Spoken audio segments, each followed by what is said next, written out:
Ecclesiastes chapter number 12. And salamat po sa Panginoon sa pagkakataong patuloy tayo magsama-sama. And I hope ay pagpapalain kayo ng umaga. Ecclesiastes chapter number 12. At mamaya, babalikan ko din po yung Ecclesiastes chapter number 3. Are you there, amen? Meron po kayo mga cellphones po na naka-on. Paki-silent ko muna po. At bigyan daan natin ang salita po ng Diyos. Amen. Ecclesiastes chapter number 12. Pero akyat po tayo dyan muna sa verse 11, verse 9 hanggang chapter 12, verse 1. Malapit na naman po yan. Amen. Sabi pa ng Biblia, chapter 11, verse number 9, Rejoice, O young man, in the youth, and let thy heart cheer thee in the days of thy youth, and walk in the ways of thine heart, and the sight of thine eyes. But know thou that for all these things God will bring thee into judgment. Therefore remove sorrow from thy heart, and put away evil from thy flesh. For childhood and youth are vanity. Remember now thy Creator in the days of the youth, while the evil days come not, nor the years draw nigh, when thou shalt say, I have no pleasure in them. Chapter 3, verse number 1, To everything there is a season and time, to every purpose under the heaven. A time to be born, and a time to die, and a time to plant, and a time to pluck up that which is planted. Let's go to the word of prayer. Loving Father, we thank you for your words. Salamat po sa mga narinig namin kanina sa Sunday School na pag-aralan namin. And once again, thank you so much for allowing us to be in this great place this morning where we can gather together to glorify thy name. Salamat po, Panginoon, sa presensya ng mga bisita, maging sa mga anak po ninyo na naririnig po ngayong umaga. Salamat din sa lahat ng mga nag-celebrate ng kanilang birthday ngayong buwan ng April. Pagpalain niyo po sila, bigyan niyo po sila ng maraming maliligayang kaarawan at magamit po sila sa inyong pong gawain. I-bless yung kanilang mga trabaho, i-bless yung kanilang mga pamilya. Panginoon, salamat po sa pagkakataon po kami nagsasama-sama ngayong umaga para sa mensahe. Bless niyo po kami, din po ako na maging hapon, maging taluyan ng pagpapala, and I want to give your word this morning. If there are any wicked ways na makita niyo po sa amin, sa akin personally, please forgive me, O Lord. Salamat po, Ama. Dito po lahat ng aking dalangin for in Jesus' name I pray. Amen. Amen. Thank you so much. Good morning. Please be seated in the presence of our God. Now, pag-uusapan po natin ngayong umaga, it's time to remember. It's time to remember. At lagi natin naririnig na paalala ang gamot sa mga tao na nakakalimot. And maraming beses tayo po ay nakakalimot. Kaya nga po, mahalaga na tayo ay mapaalalahanan. Amen. Alam niyo po, ang pagkalimot ngayon, hindi na pinag-usapan niyang edad. Sapagkat mas maraming mga bata, madalis nilang makalimot. Amen. Mas maraming mga bata, kagabi nga lang, nag-usap-usap kami. Yung mga bata tinatanong ko, mas madali silang makalimot. Ganyan mga bata ngayon. At kaya ang dami na nilang iniisip. Kaya mahalaga na tayo po ay napapaalalahanan. Now, dito sa talatang binasa po natin, we know that the book of Ecclesiastes was written by Solomon. Sino po si Solomon? Ang itinakda o ang itinalaga ng Biblia, inalaga ng Panginoon na pinakamatalino at pinakamayamang tao na nabuhay sa mundo. Honestly po, hanggang ngayon, wala akong nakakasurpass sa wisdom ni Solomon, and even sa kayamanan ni Solomon, hindi pa nila na-surpass yung kayamanan ni Solomon. Kaya kasi naman po ang nakatala ngayon sa Guinness World Record, hindi pa rin po yan uubra sa kayamanan po ni Solomon. And sa buhay ni Solomon, ay naroon yung panahon na siya po ay tinalaga ng Panginoon bilang king. And naman din po yung part sa buhay niya na siya po ay lumayo po sa Panginoon. Nasabi nga po ng Bible, sa paglayo niya sa Panginoon ay siya po ay nagkaroon ng record ng 700 wives and 300 concubines. So, imagine niyo po mga kapatid, yung magkaroon ka nga lang ng isang asawa, hindi na po madali. Amen? Bigyan ka pa ng, magkaroon ka pa ng 700 plus meron pang 300 na extra. So, recorded po yan sa Bible. Ano po? Kaya nga po, pero bagamat si Solomon sa kanyang buhay na palayo sa Panginoon at the end of his life.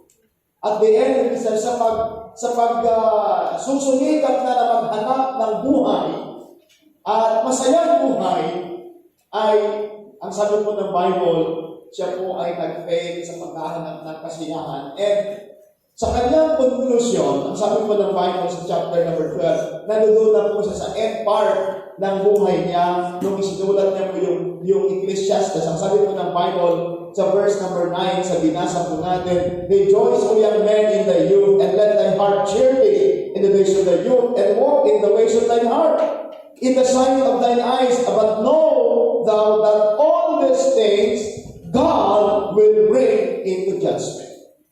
Ang sabi niya, maggalak ka. So, in-encourage niya, mga tao na maggalak ka, sabi niya. Hindi sinabi malungkot ka. Pero sabi niya, maggalak ka. Pero hindi po ba, sabi po ng Bible, sa panahon ng ating kagalak sa panahon ngayon, nakita niyo po yung mga tao, sila magkagalak, ano man, bagay, paano sila maggalak. Pero, sabi po ng Bible, but know thou that all these things God will bring into judgment. Dapat mo malaman na kung nagagalak ka man ngayong isang araw ay haharap ka sa Panginoon. God will bring into judgment. Kaya sabi ng Bible, therefore, remove sorrow from thy heart and put away evil from thy flesh. Alisin mo ngayon ang kasamaan, alisin mo ang kasalanan, alisin mo ang kalikuan sa iyong sarili. For childhood and youth are bad. Kaya nga pagdating sa verse number 12, chapter 12, verse number 1, sabi mo ng Bible, remember now thy Creator in the days of thy youth. The word remember, same as the word to put in mind. Yan ang ibig sabihin ng remember, to put in mind. Ilagay mo sa isipan mo lagi. Huwag mong kakalimutan. Remember now, alalahanin mo ang iyong tagapaglikha. Ibig sabihin, mahalagang malaman po natin na meron pong Diyos na lumikha po sa atin. Kaya kasi naman, kahit po yung mga tao, nakikinig po ba kayo, amen? Kahit po yung mga tao na hindi naniniwala sa Diyos, hindi po yan yung paniniwala nila pa ng Diyos ang magbabago sa isang kalagayan na mayroong Diyos na lumikha. Kahit ang mga tao, hindi sila maniwala na mayroong Diyos, hindi magbabago ang katotohanan na mayroong Diyos. Kaya nasabi po ni Solomon dito, remember now thy Creator in the days of thy youth. Alalahanin mo naman ang iyong tagapaglikha sa panahon ng iyong kalakasan. At ang sabi po ng Bible, while the evil days come not, nor the years draw nigh. Meaning to say, meron talagang panahon na tayo po ay lalanda. Meron talagang panahon na tayo ay manghihina. Meron panahon na nilisan po tayo sa mundo ito. So, babalikan po natin yung chapter number 3, verse number 1. Ang sabi po ng Bible, sa binasa po natin na nireview natin ng maraming beses nakalipas, to everything, there is a season and time to every purpose under the heaven, a time to be born and a time to die. That's the reality, mga kapatid. Kahit hindi paniwalaan yan ng tao, meron talagang panahon na tayo po ipinanganak at meron pong panahon na tayo po ay mawawalan na ng hininga. So makita natin, that's the reality yan ang katotohanan. Kaya napakahalaga na makita po natin dito, mga kapatid. That's why the title of this message this morning is It's Time to Remember. It's time to remember. We need to understand that apart from God, life has no meaning. Hiwalay sa Panginoon ng ating buhay ay walang kwenta, walang meaning yan, mga kapatid. Kaya mahalaga ang oras at panahon na ibinibigay sa atin ng Panginoon. Kaya pansinin po ninyo, napakahalaga yung oras. Kaya di ba ginagawa natin sa panahon na tayo po ay matutulog, naglalagay ka ng alarm clock in required for you na magising ka ng tamang oras para hindi ka malate sa pupuntahan mo. Amen? Kaya nga, iba naman po, talaga namang inuunahan natin yung ating alarm clock. So mayroon na tawag na body clock. Yan na talaga po, kahit anong oras ka matulog, yan na yung oras ng pagising mo. Sapagkat nakaprograma na yan, yung mga bagay na gagawin mo. While others naman, sapagkat wala silang iniisip na gagawin, hindi pa rin sila mabangon. Matutulog pa rin sila. Kaya kahit sa service, matutulog pa rin sila. Hindi sila nakikinig. Amen?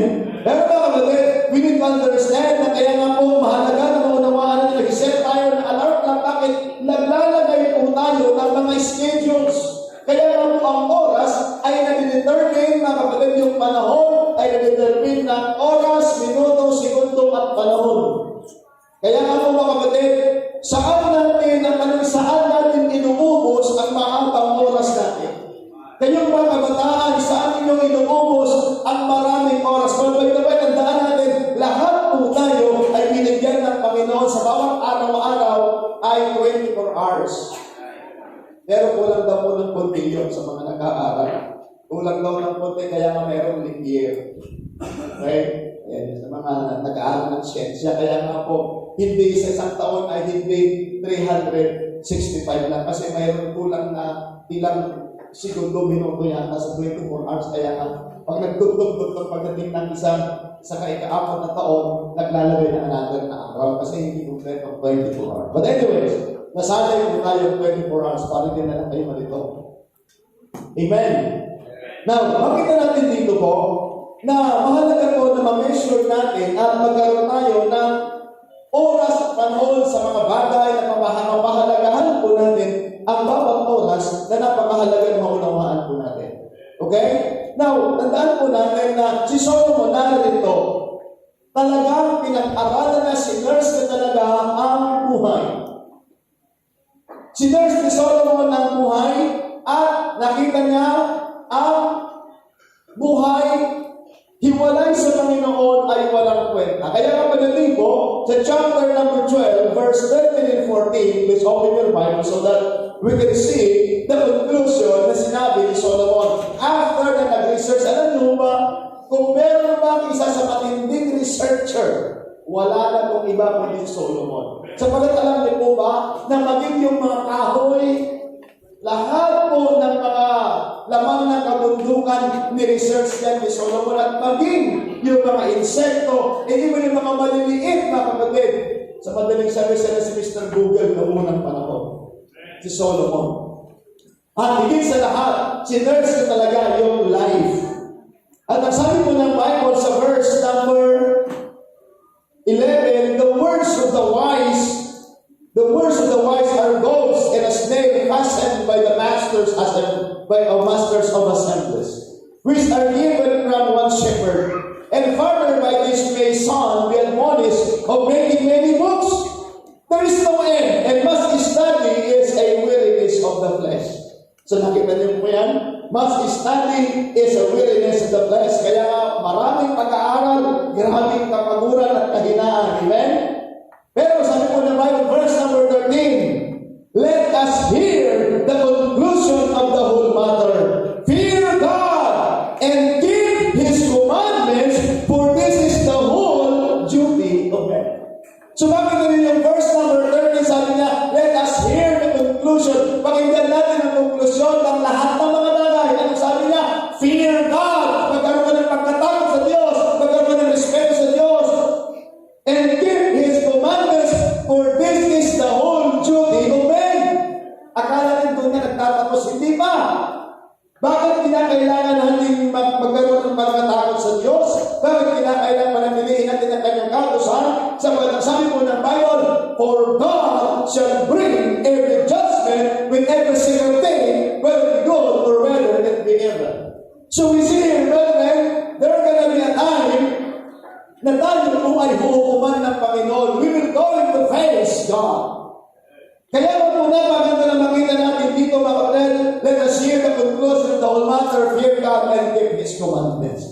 For this is the whole duty of man. Kaya po na maganda as a believers, ano ngayon yung role natin sa time na binibigay sa atin ng Panginoon. Ano dapat ang ating gagawin sa mga time na pinagkakalob sa atin ng Panginoon? Kaya nga, by the way, alam niyo ba ang ating birthday ay tumutukoy sa time? Nakikinig po ba tayo, amen? Ang ating birthday ay tumutukoy sa time. Kaya masalamat po sa Panginoon na natin naunawaan na every time na dumadating ang birthday natin ay ito'y isang pahayag ng biyaya at katapatan ng Panginoon sa buhay natin. Now, it's time to remember. Ano po yung mga bagay ngayon na ilalagay natin sa ating kaisipan at napaganda sa buhay natin na pagkalooban natin ang panahon sa buhay natin bilang isang Kristiyano at isang tao? Tatlong bagay naman po at tapos na po tayo. Number one, it's time to discover your purpose. It's time to discover your purpose. By the way, lahat po tayo na nilikha po ng Diyos ay mayroong purpose. Mayroon pong layunin. Wala mang isa sa atin dito ang ipinanganak at isang araw ay mamamatay ay wala tayong layunin sa Panginoon. Kaya nakita niyo po mga kapatid, kayo pong mga magulang, ang layunin ng Panginoon sa inyo, maging magulang kayo ng inyong pong mga anak. Amen? Tayo po mga member ng simbahan, tayo itinilagay ng Panginoon dito. Naunawaan niyo po ba? Hindi po aksidente na kayo nakakilala sa Panginoon. Sa Panginoon ay wala po aksidente. Tayo may mga pagkakataon sa sabi, accident, but sa Panginoon, it is always on purpose. In fact, ang sabi po ng Biblia sa Romans chapter 8 in verse number 28, and we know that all things work together for good to them that love God, who are the called according to His purpose. That's why it's time to discover your purpose. What is your purpose in life? Kaya nga hindi tayo magaya ng isang ibon lamang dyan na kapatid na pagkatapos ang kapalipan-lipan dinarin tapos patay, wala na, hindi yung gano'n. Lalo na, tayo pong mga tao na kapatid, mayroong dakilang layunin ng ating Panginoon. And we need to understand, it's life as a span. Are you listening, amen? It's life as a span. Mayroong mga tao na binigyan ng mahabang span ng kanilang buhay. May mga tao na maigsi ang kanilang buhay. Kaya na po mga kapatid, we need to understand it's time to discover your purpose in life. So mga kapatid, bawat tao mga kapatid ay mayroong hangganan yung buhay natin. Amen? Meron pong duration yan. Kaya nga po napakahalaga na may mga momentous events sa buhay po natin. Kaya nga may mga bagay na hindi natin malilimutan. Amen? Kaya nga napakahalaga na. Kaya ngayon, salamat po sa Panginoon. Iba't iba tayo ng pangyayari sa buhay. Pero salamat po, naniniwala po ako na mayroong layunin ng Panginoon sa buhay po natin. Hindi mo plinano na maging kabahagi sa simbahan. Pero dinala ka ng Panginoon dito, hindi aksidente. Sa mga bisita po namin, never sa inyong panaginip na mapupunta kayo sa church. Never sa inyong panaginip na magbabasa kayo ng Bible. Never sa inyong panaginip na uupo kayo sa upuan ng simbahan nito. But mga kapatid, inalaw ng Panginoon na kayo makarating dito. God has a purpose. That's why it's time to discover your purpose in your life, especially the purpose of God in your life. Kaya naman napakahalaga na may mga tinatawag tayo sa lingkungan na momentous events. Nung tayo po ay bata pa, may mga nailagay sa ating memory, mga kapatid, at gumawa po tayo ng mga desisyon sa ginawa natin. At alam niyo po mga kapatid, sa lahat na nangyari sa buhay natin, bunga mo ng desisyon. At salamat! At kung mayroong pinakamagandang desisyon na gagawin natin, ay yung desisyon natin na magkatiwalaan at kilalanin ng Panginoon Yesu Cristo. We need to humble ourselves and accept Him as our Lord and personal Savior. Noong kagabi ko, habang ko nag-review ng outline ko, nag-message po sa akin yung nag-ayos po ng property o yung nag-transfer ng loan. And through the transaction, mga kapatid, na-share ko po yung nanay niya. Sapagkat doon ko kinukuha yung mga papeles sa kanila Sapagkat hindi kami nakakapagkita sapagkat pumapasok siya. So napupunta pa ako dun sa bahay nila. And personally, nag-edubol yung nanay niya na 87 years old at time, 86. And kagabi nag-message, sabi niya, Pastor, wala na po sila. Dalawa lang po sila sa bahay nila. At dalaga pa po siya. At talaga po, kung sinabi niya, sila po ay merong ibang pananampalataya. Sila din po ay aktibo sa kanilang pananampalataya. Pero sapagkat ako po ay magagawa ng Panginoon, nagkaroon ako ng pagkakaroon na ma-meet sila at alam ko ibang pananampalataya nila, pero sinikap ko na maibahagi sa kanila ang salita ng Diyos. Primarily doon po sa natin na 85 or 86 years old. At alam niyo, salamat po sa Panginoon. Bagamat siya po ay hinando sa kanilang grupo ng pananampalataya. At kung nagkaroon kami ng pagkakataon, naupo kami at ibinahagi ko sa kanya ang salita ng Diyos at siya rin tumanggap sa kanya. At sabi ko, salamat sa pagkakataon yun, bagat tayo meron siyang ibang paniniwala, pero when I shared to her the gospel, walang resistance at siya tumanggap sa kanya. Bagamat hindi siya nakarating sa church, but alam ko siya tumanggap mo sa Panginoon. At salamat po sa Panginoon. Kaya sabi ko, yung moment na yung binabalik na sa akin kagabi, sabi ko, ako'y nalulungkot, pero alam niyo po, sabi ko sa kanya, nanay ninyo ay tumanggap po sa Panginoon. And after noon, mga kapatid, only last year po yun. At salamat po sa Panginoon yung moment na ibinigay sa akin ng Panginoon na maibahagi. At salamat po. Pagkat mayroon silang ibang paniniwala, pero nagbigay siya ng pagkakataon na makinig ng salita ng Diyos at maliwanag siya tumanggap sa Panginoon. At Panginoon nakakaalam ng kanyang puso, amen. Alam mo, may mga tao tayo na share na nandun sa iba't ibang grupo ng pananampalataya, but hindi po ang pagiging practice ang nagliligtas. Kundi yung personal na decision that you put your faith on Jesus Christ. Sa mga tinapay, sabi ng Panginoon, I am the way, the truth, and the life, and no one can to the Father but by me. The only privilege, mga kapatid, na tayo po ay napunta sa simbahan. Of course, mag-grow po tayo sa pananampalataya at dadating yung pagkakataon na gagamitin din po tayo ng Panginoon. Kaya masalamat po na dinala kayo ng Panginoon dito, naligtas kayo, nakapag-attend kayo, at nakapaginig kayo ng salita ng Diyos. Meron kayo pagkakataon na mag-grow. When you follow the Lord in the waters of baptism, that is the first step of obedience, and after that, hindi doon nagtatapos. Kaya kayo pong mga naligtas at tumanggap sa Panginoon at nabautismoan, hindi doon nagtatapos.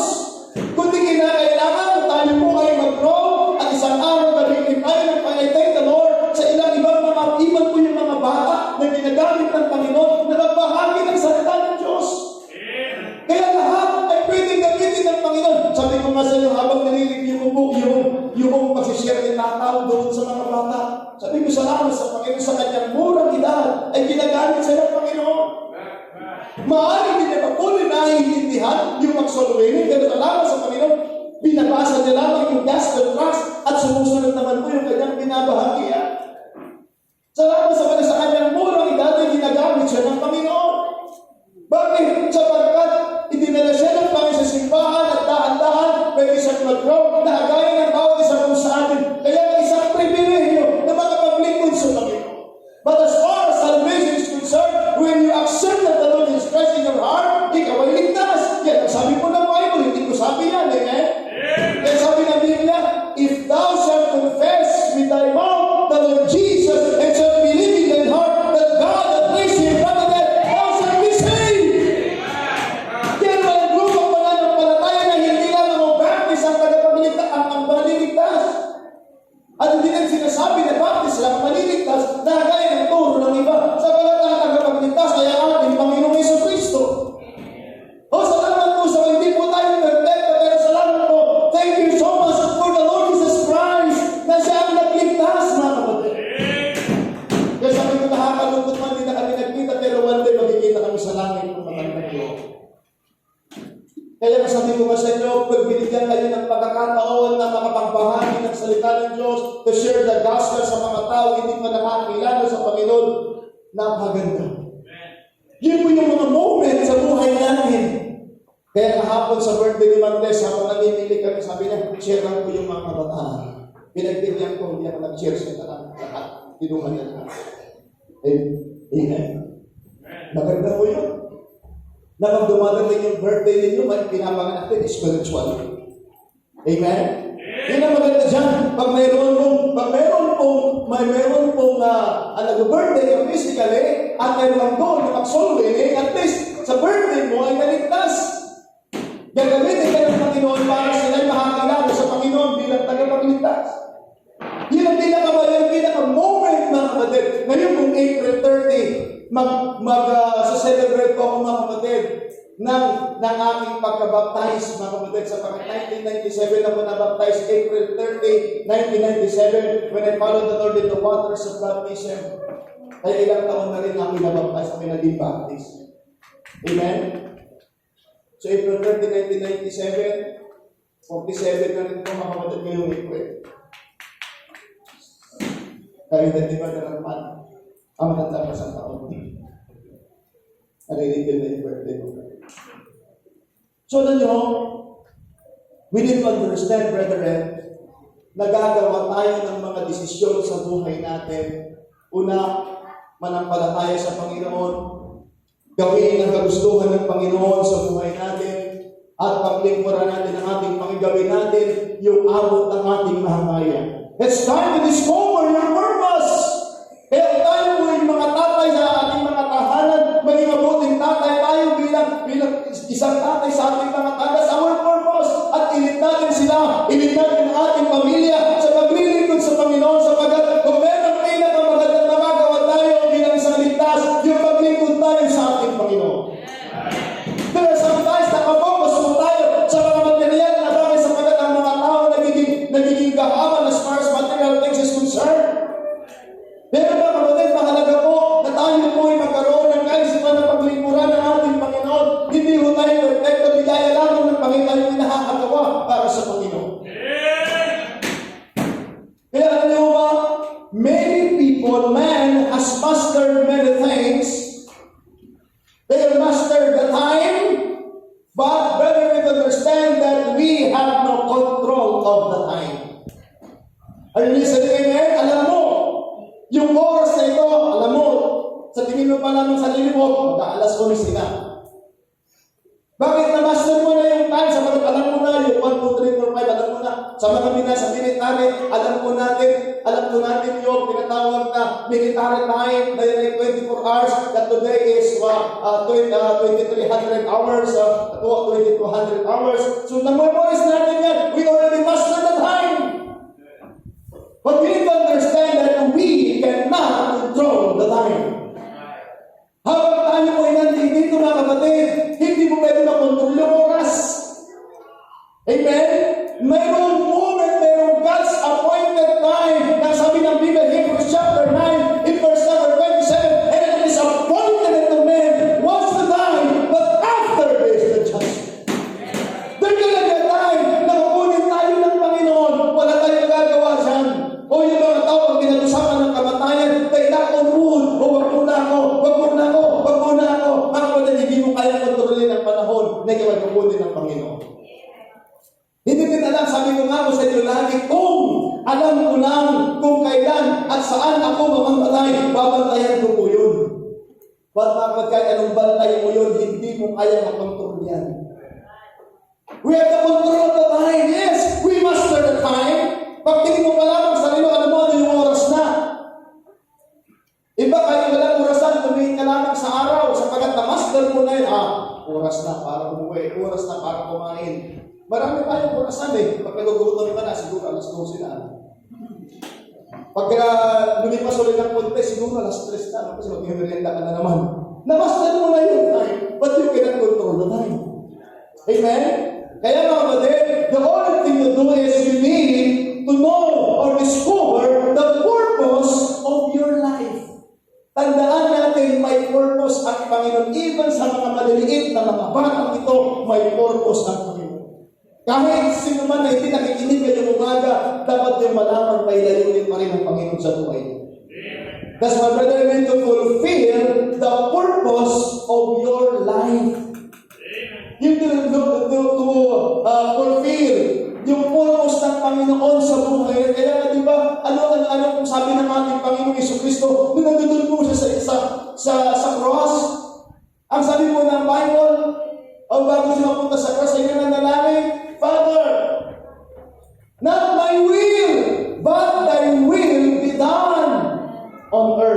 justice in heaven. So number one, it's time to discover your purpose. Number two, it's time to set your priorities. It's time to set your priorities. By the way, ano yung priority natin sa buhay natin? Bilang tatay, ano yung priority? Bilang isang nagtatrabaho, ano yung priority mo? But you need to understand, if you are a Christian, tatay priority ka rin bilang isang Christian.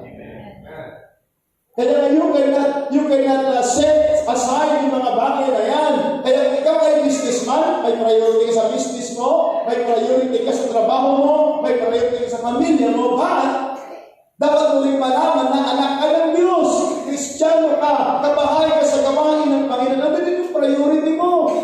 Kaya nga salamat mo, nandito ngayon tayo sa church, is because our priority is to give back the glory and give life on Sunday is because it is the Lord's day. That is our priority. Yes, priority ko yung trabaho, pero Lunes, mga kapatid, ito yung priority. Pero hindi mo pwedeng set aside ang Panginoon. Sa pagkatandaan natin, kahit gusto mo gawin ang isang bagay, pag hindi na ginusto ng Panginoon, wala kang magagawa. It's time to set your priorities. Kumusta po yung ating Kristiyanong buhay? Nag-grow ba tayo sa buhay natin bilang isang Kristiyano? O nag-focus na lang tayo sa mga material na bagay? It's time to set our priorities. Kayong mga estudyante, nag-focus ka na lamang sa pag-aaral mo, pero dapat mong malaman, Kristiyano ka, may priority ka din, na kinakailangan mag-aral ka ng kaluluwa sa Panginoon. Sapagkat isang araw, mawawala ka sa eskwelahan at ang nakakalungkot, wala ka man ang nabahagian doon sa mga classmate mo. Wala ka man ang nabahagian sa mga nakilala mo. That's why, brother, it's time to set your priorities. Panahon na para mag-set ka ng priorities sa pagkatandaan po natin. Mayroong positive, may negative, may life and death. Seek ye first the kingdom of God.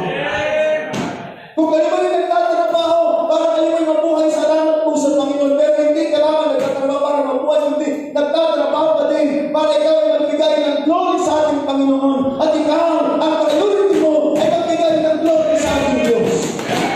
Tandaan po natin na lahat po tayo ay mayroong purpose sa ating Panginoon. Tandaan po natin na tayo po ay inilagahan ng Panginoon bilang isang anak niya at tayo po isang araw ay gamitin niya for His own glory.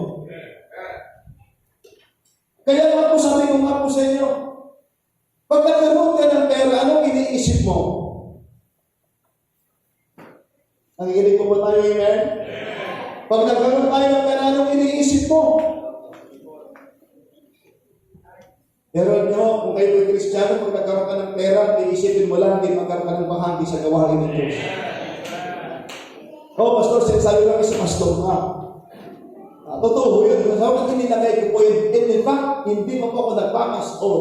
Yun na po yung buhay ko. Ibinigay ko na yung buhay ko sa Panginoon. Bago mo na ako naging pastor, ako yung magagawa na po sa simbahan.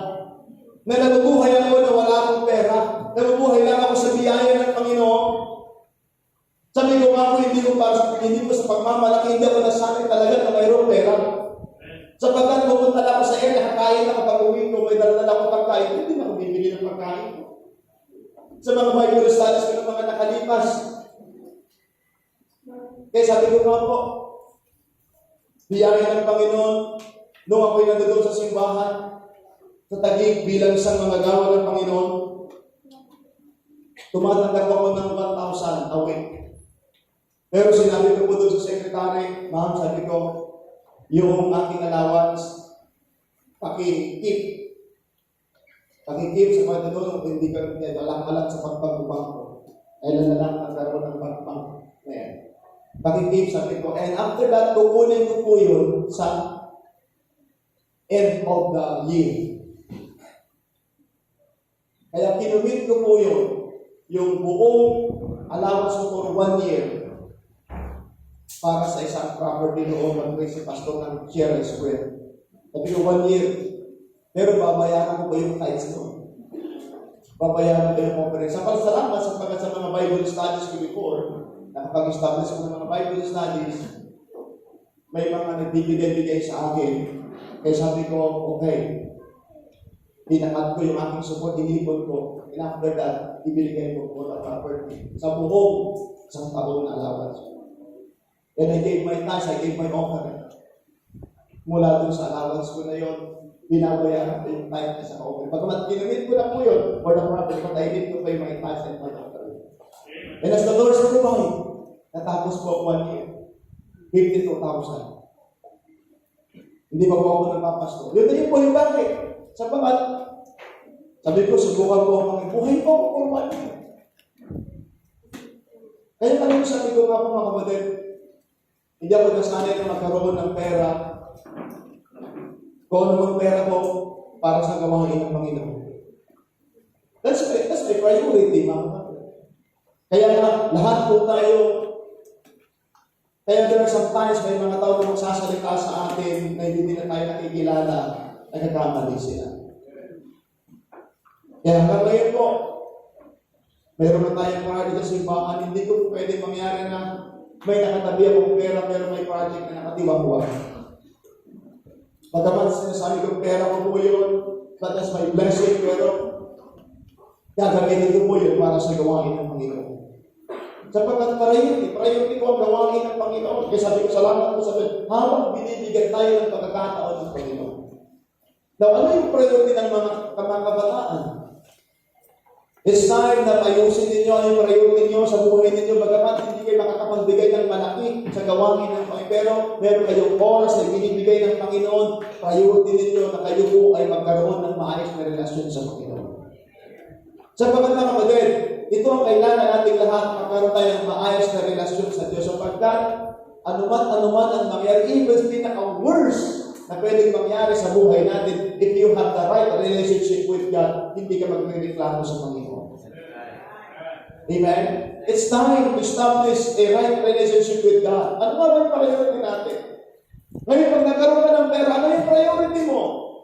Naiintindihan ko priority ng pamilya natin, sa pamilya natin yan. Pero na kapatid, di ba napaganda na kasama mo yung pamilya mo sa gawain ng Panginoon?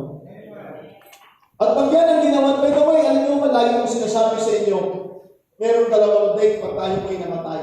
O sa lapin na natin. Yung date ng kapanganakan, date ng kamatayan, at mayroong das. Yung das na yun, yung magpapapunay, gano'n lang tayo matagal na nabuhay sa mundo. But, pag nag-set ka ng priority mo sa buhay mo, you want to please the Lord. Yan ang pinakamaganda sa buhay natin. Anong priority mo sa araw? Meron kang trabaho. Anong gusto mong mangyari? Anong priority mo? Pero alam niyo ba lahat ng trabaho ibinibigay sa atin ng Panginoon? Pagkakataon na lang para mabuhay mo tayo. At hindi sa habang tayo mabuhay, nakakapagbigay tayo ng glory sa ating Panginoon. Iiwanan natin lahat po ito. Kailangan pagandang priority natin sa buhay natin ay Diyos. May mga kasasip, ayinin mo Diyos mo. Huwag kayo magsalita ng ganyan. Huwag kayo magsasalita ng laban sa Panginoon. Sapagkat hindi niyo kontrolado yung buhay ninyo. Hindi niyo kontrolado yung buhay natin. Kaya huwag ka magsasalita ng laban sa Diyos at laban sa gawain ng Diyos at laban sa manggagawa ng Diyos. It's time to set priorities. Kaya pagdayo mo mga kapatid, pagising natin ng umaga, ano yung priority mo? Pagising mo ng umaga, magpasalamat sa Diyos. Wow! Hindi ba napaganda na lahat tayo natututong magpasalamat sa Diyos? Hindi ba napaganda na lahat po tayo sa ating pamilya ay lahat tayo ay nagpapasalamat sa Panginoon? Ngayon, titignan mo ninyo, napakabilis ng panahon.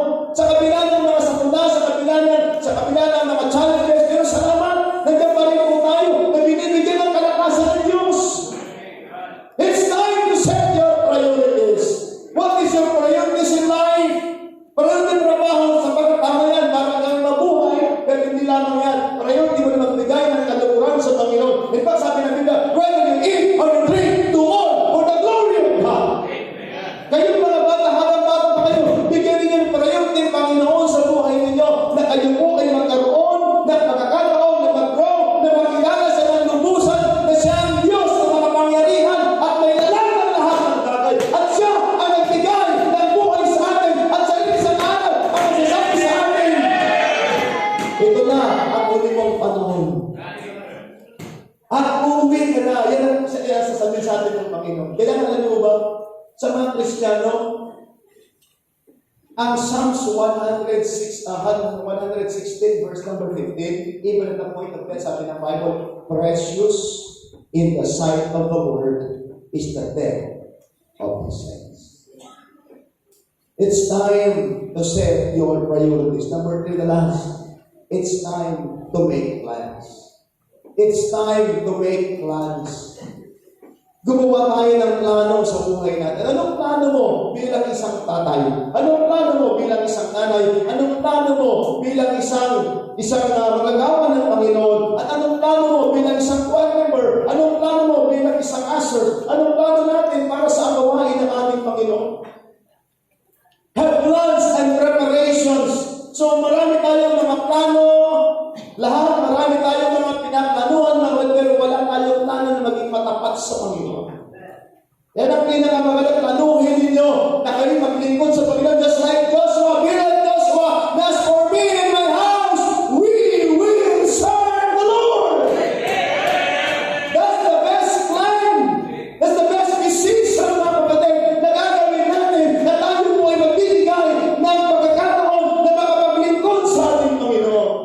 Maraming nagplano sa trabaho, nagplano sa lahat sa negosyo, lahat, maraming plano, pero walang plano para sa gawain ng Panginoon. Walang plano para sa ministry. It's time for us to make plans sa lahat ng buhay natin at hindi dapat isisantabi ang gawain ng ating Panginoon. It is an accident for you na maging member ng ating simbahan. Amen? It is always on plan. Plano ng Panginoon yan na dalhin ka dito isang kabataan. Kaya makita po ninyo, pag susunod ka lang sa gusto ng Panginoon, yan ang pinakamasayang buhay na mangyayari sa atin, yung plano ng Diyos.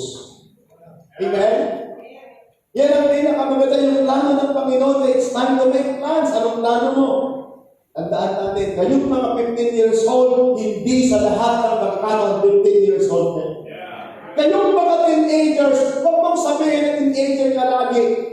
Hindi, isang araw, 19, 20 ka na, after 1 year. Ikaw na 15 years old, one day, paglipas ng panahon,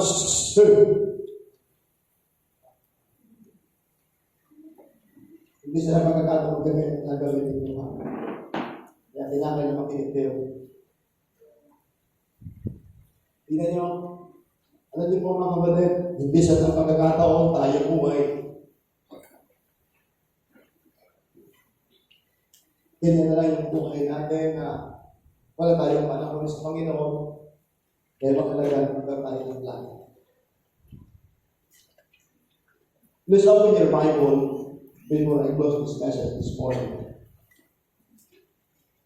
Luke chapter number 12, a very familiar passage na sa dahil ko pong sinasabi sa inyo.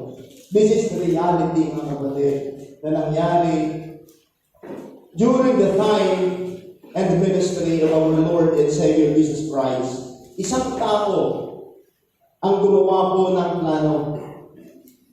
Isang tao ang nagdesisyon, pero nakakalungkot ano ang sinabi ng Panginoon. Luke chapter number 12, nandiyan na po ba kayo? Kasahin natin yan at in few minutes, tapos na po tayo. Luke chapter number 12, verse number 15. Let's begin reading from verse number 15. Ang sabi po ng Bible sa verse number 15, and he said unto them, take heed, beware of covetousness, for man's life consisted not in the abundance of the things which he possessed. And spake a parable unto them, saying, the ground of a certain rich man brought forth plentifully, and he thought with himself, saying, what shall I do, because I have no room where to bestow my fruits? And he said, this will I do, I will put out my barns, and build greater, and there I will bestow all my fruits and my goods. And I will say to my soul, those must goods laid up for many years, take thy ease, eat, drink, and be merry. Verse 20, but God said unto him, thou fool, this night thy soul shall be required of thee. Then who shall those things be which thou hast provided? So is he that laid up treasures for himself is not rich toward God. Merong isang taong gumawa ng plano. Ang sabi ng Biblia, pinagyaman siya ang kanyang bukirin, isang pagsasaka, pinagyaman ang kanyang bukirin.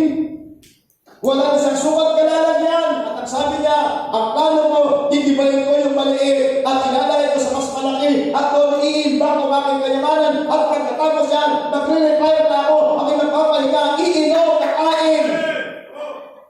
Wala sabi sa kanya ng Panginoon, thou fool, ikaw mangmang, hindi mo ngayong gabi, kukunin ko na ang iyong kaluluwa. At sino makikinabang? Yan ang tanong ng Panginoon, sino ang makikinabang ng iyong napuntahan? So lahat tayo nagpupunta ng sasakyan, ng kayamanan, lahat. Maganda naman po yun. Kaya sabi ko nga, salamat kung ginagamit ang inyong kayamanan para sa gawain ng Panginoon. Pero kayong partisipasyon, salamat. Yung mga walang sasakyan, napapasakay natin sa ating mga sasakyan. Praise God. Amen. Salamat sa kayo. You're became a blessing. Hindi ninyo pagmamalaki ang naman meron kayo, kundi isinishare ninyo at ibinabahagi ninyo. At ang sabi sa kanya ng Panginoon, sino ang makikinabang ng iyong mga punta? Yan ang tanong ng Panginoon. Ngayong gabi, kukunin ko na ang iyong kaluluwa. Kaya nga kahit na anong plano mo, pag hindi yan ang plano ng Panginoon sa buhay mo, wala mong mangyayari. It's time to make plans and be true to your plan. Kaya pag nagplano ka, nagsabi ka, tuparin mo. Sapagkat pagkakataon natin yan, na gawin ang kagustuhan ng Panginoon sa buhay natin. Kaya po yung mga ibang sabihin siguro, maglilingkod na ako sa Panginoon pagka meron na ako magandang kalagayan. Siguro magbibigyan na ako sa Panginoon pag may pera na ako ng malaki. Siguro magpapagamit na ako sa Panginoon pag wala na gagawin. Mga kapatid, pag ganyan ang ating terminolohiya, meron ang gagawin. Pero pag pinero din mo ang Panginoon at gumawa ka ng plano na paglilingkuran mo ang Panginoon, yan ang pinaka-the best na decision na pagkagawa mo. Ngayong umaga, it's time to make plans. Anong plano mo? Ikaw ang kabataan, anong plano mo sa buhay? Mananatili ka lang ba na walang direksyon yung buhay mo? Kung saan ka mapatpat. Kaya may pinali po, hinahanap ko minsan yung mga kabataan dito. Saan sige dito? Ayun, nabarkada. Nung nabarkada sa mga taga-simbahan, aktibo sa simbahan. Mga kapatid, maganda naman na may barkada kayo sa simbahan. Pero, huwag nyo lang gawing barkada ng paglilingkod sa Panginoon. Gawin ninyo, desisyon ninyo, at gawin ninyo na totoo yung ginagawa ninyo. Sapagkat alam nyo, pag nasasama ka lang, pag nakabarkada ka lang, hindi lang magsisilip kasi wala na yung barkada ko. Wala na. Mga kapatid, gumawa ka ng plano mo na kahit na wala kang kasama, pupunta ka sa simbahan. Kahit anuman ang hadlang sa iyo, kung talagang maglilingkod ka sa Panginoon, you will going to give up and give your life to the Lord. Kaya gumawa ka ng plano mo. Ulitin ko po, hindi sa lahat ng pagkakataon, 15 years old kayo, mga kapatid. Hindi sa lahat ng pagkakataon, 20 years old ka. Tatanda po tayo. Kaya mga kapatid, maganda, gumawa tayo. Plano natin sa Panginoon. Itong taon ito yung panahon na sisimulan ko na ayusin aking magandang relasyon sa Panginoon. Ito yung priority ko sa buhay ko ngayon bilang isang mananampalataya.